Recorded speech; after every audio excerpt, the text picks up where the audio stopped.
Hello and welcome to another episode of Puttering Outdoors. Today we're going to be in the garage again, but what I want to do is make a modification to the tractor. The modification I'm going to make is probably not one that's recommended, but it's one that I want to do and I'm going to do under my own, risk.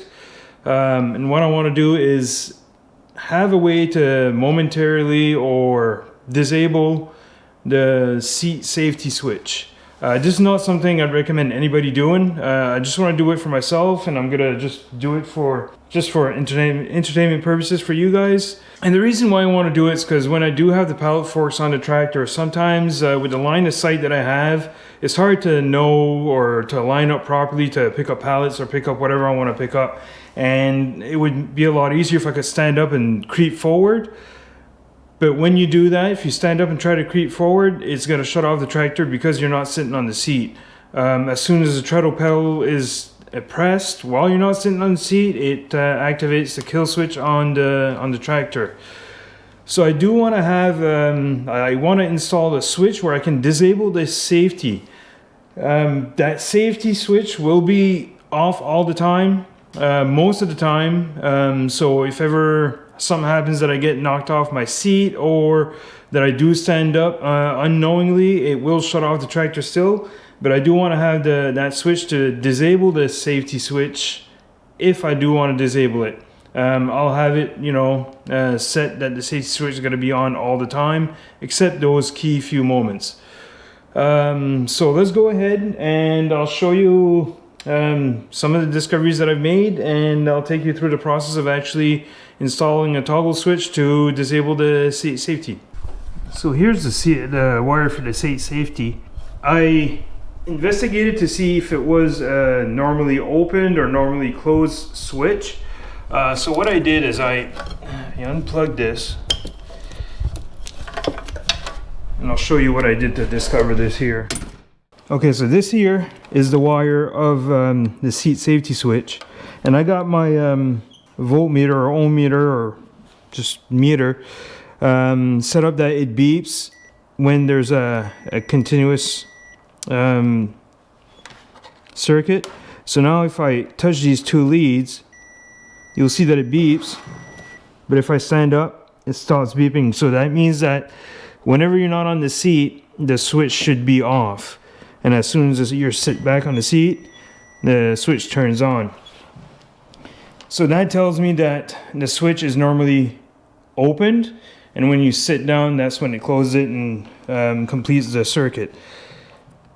So what I want to do is have a way to connect a switch to this wire, basically, that I can actually turn on, and it will disable or pretend that I'm sitting on the seat. So let me investigate a little bit further, and I'll get back to you once I discover a way to run the wires. Okay, after looking at the wiring diagrams of the BX2380 or any BX model, to be honest, the seat safety switch goes straight into the device called the OPC timer. And after looking at where the OPC timer is located on the blowout diagrams, it's somewheres underneath this panel here. So I'm going to take off the panel, locate that OPC timer, and see if I can't somehow get into the wiring there in order to install my switch. It's quite convenient that it's there because I do already have a switch here for my LED lights that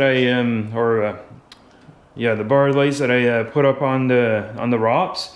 So I want to install the switch for the seat safety on the side over here. So hopefully it's close enough to there where it's going to be, nice and easy to run the wire instead of having to run it from the seat, because having to run a wire underneath the tractor, not fun. I've done it already for my actuator that controls the chute deflector on the snowblower, and it wasn't fun, but I got it done.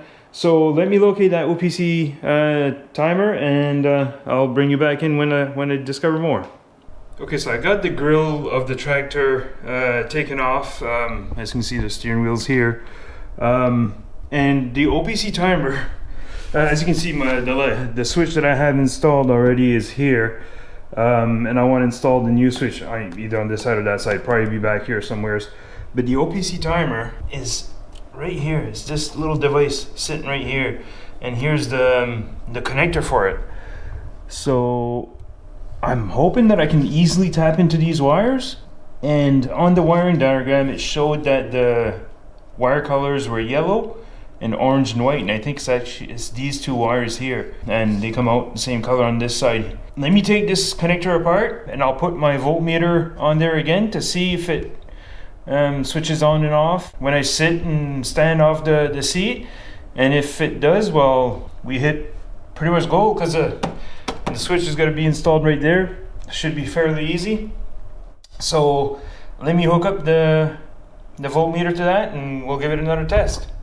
Okay, I got a couple of alligator clips, and those same wires, I put them into the plug there, and I got a couple of alligator clips holding that together, and I do have my voltmeter set up to beeping when there is a continuous connection.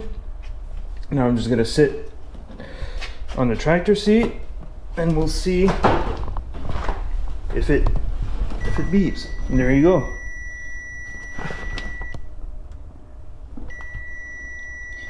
So that confirms that we're on the correct circuit. It's tight quarters there at work. I'm going to investigate to see how hard it is to remove that little unit so I could better work with the wires. Apparently it's pretty simple to remove that device. Just got to remove these two bolts, I think, and this should be able to pull back enough for me to reach the nut that holds that device in there. I think that's a 12, right? Yeah, it's a 12.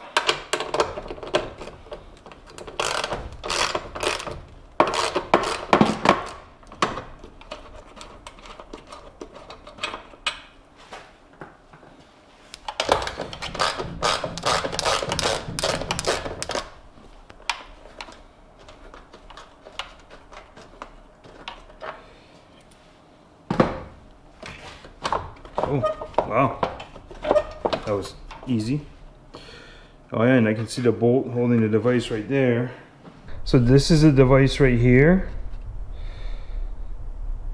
and you can see the bolt that's holding it is right there. So I just got to remove that one bolt, and I should be able to remove that OPC timer along with its little pigtail, and I'm hoping to splice into the wires from there. And as you can see, the switch, I'm going to install it right here. So geez, I only need like I don't know 6 inches of wire, and what I'm going to do is I'm just going to create a pigtail off of each and connect it to the switch, and it should be good to go. I got a U-joint or whatever. Oh, this is not the right. I don't know how you call those, but it'll allow me to get to this bolt because I can't pull this back far enough.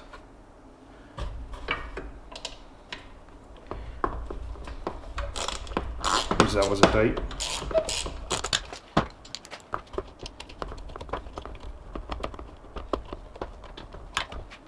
And there you go, there's a OPC timer, and these are the two wires that we're looking to splice into. Let me just take a quick measurement to see how much pigtail I need, and I should be able to add a pigtail to this in order to connect the switch. So here's the device. I gotta say, this device is $110 itself. I'd rather make a modification to this than to the harness of the tractor, so if I do mess something up, I can replace this. It's $110. It is a little expensive, but it's better than messing up the harness of the tractor itself.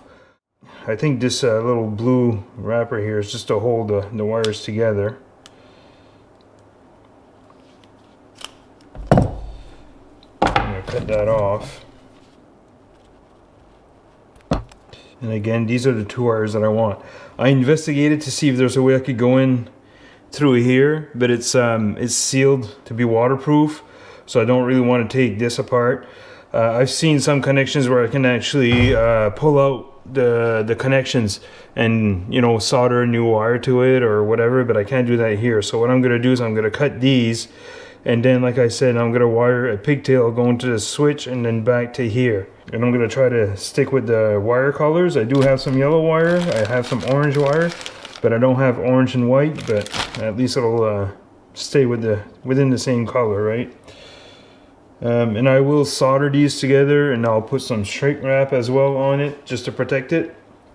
So I'm gonna go ahead and cut these. A little nervous, but you know, gotta do it.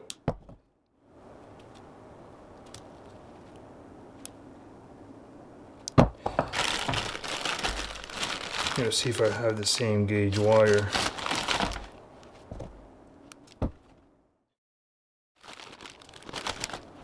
I measured and I need about 6 inches, so if I go there 6 inches, come back, so I need 12 inches.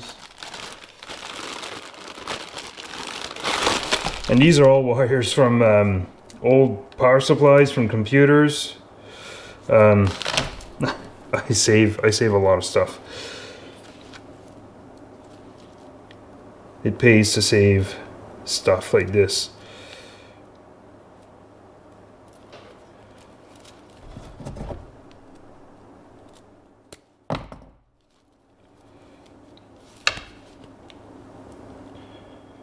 Jeez, it's almost faded just the same amount.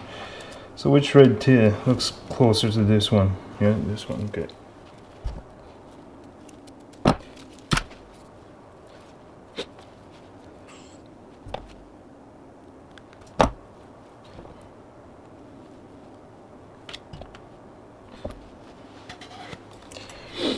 I'm going to use some solder paste.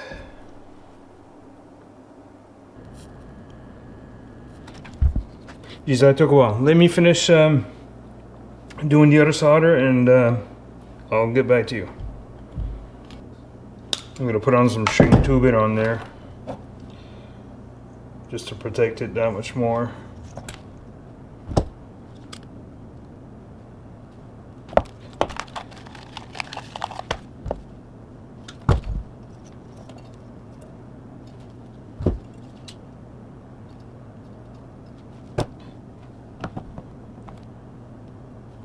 So now I'm going to cut these in half, and I'll solder the other end to the butt connector, the plug connector, and then at the end of these two I'll connect the switch.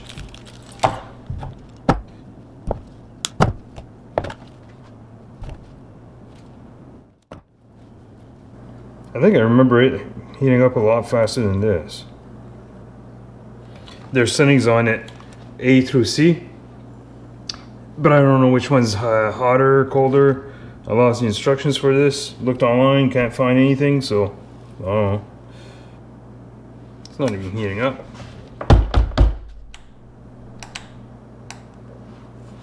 I wonder if these aren't tight.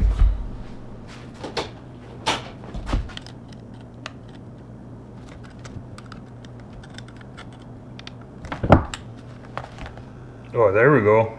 That makes a difference. Geez, I wish I would have known that sooner. Look at that, it's glowing red now.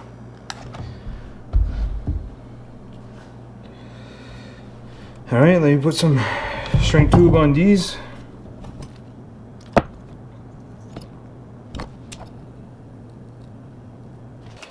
Let me go find some connectors for the end of this. I'm going to take off the insulation just because I want to solder it together and not crimp it together, because I find the crimps never hold anyways.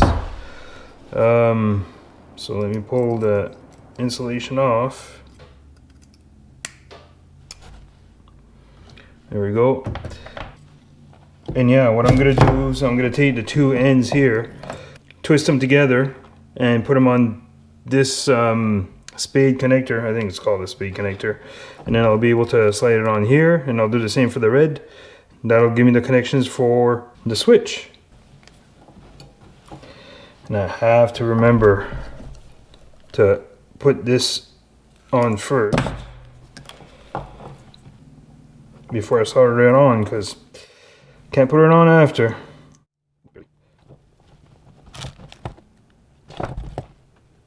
That should not come out. That should be pretty stable in there. Just filled it with solder. I'm actually pulling the wire out of the insulation. Alright, let's do the same for the red wire. This time I'm going to put the shrink tube before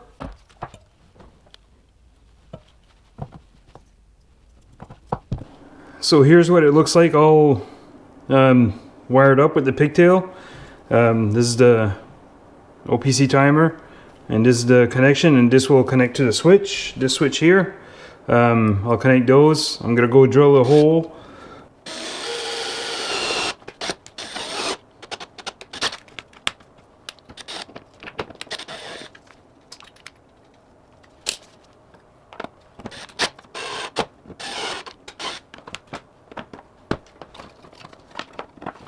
I just took out the old switch temporarily just so I could see the height.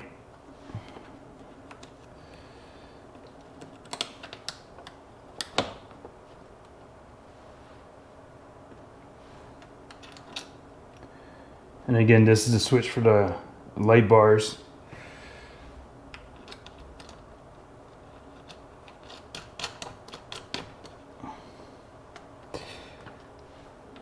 And when I installed the light bars, I also installed a fuse box here that's only enabled when the key is turned on. In that way there's no risk of draining the battery for getting the lights on.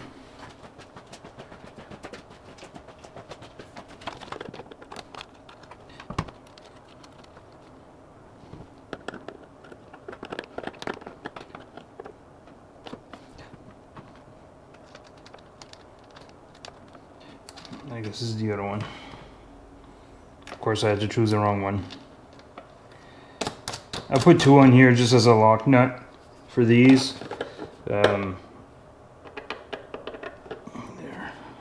nice and solid. So this one here, off is in the bottom position like this. And I might as well just connect the wires. It doesn't matter what side I put, what color I put on what terminal, because an on-off switch like this is just either connect the circuit or break the circuit. It doesn't matter which way the current comes from. Here, it's not the same switch, but it will do. This switch I bought off Amazon, and this one here I got off. I went into Princess Auto to buy this one.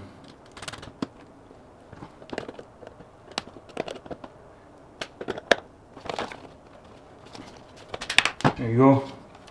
And let's go ahead and connect this back. And then after that, we should be done. So yeah, let's go and connect those.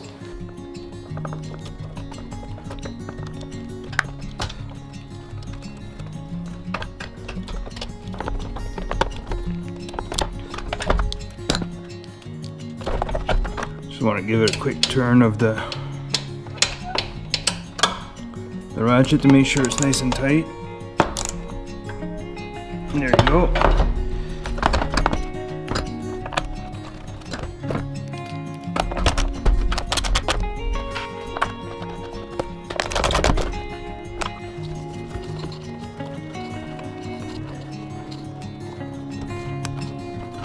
Okay, it's all assembled now. The switch is off. We're gonna try it out. I'm gonna start the tractor. I'm gonna lift the front end and the back end, the 3-point hitch and the loader. I'm gonna try to move forward while sitting down, see if it still moves forward. Then I'll try to move forward while standing up without turning on the switch, see if it's gonna try to kill the engine. And then I'll repeat the steps, sitting down with this on, and then standing up with it on, see if it's gonna try to kill the engine again.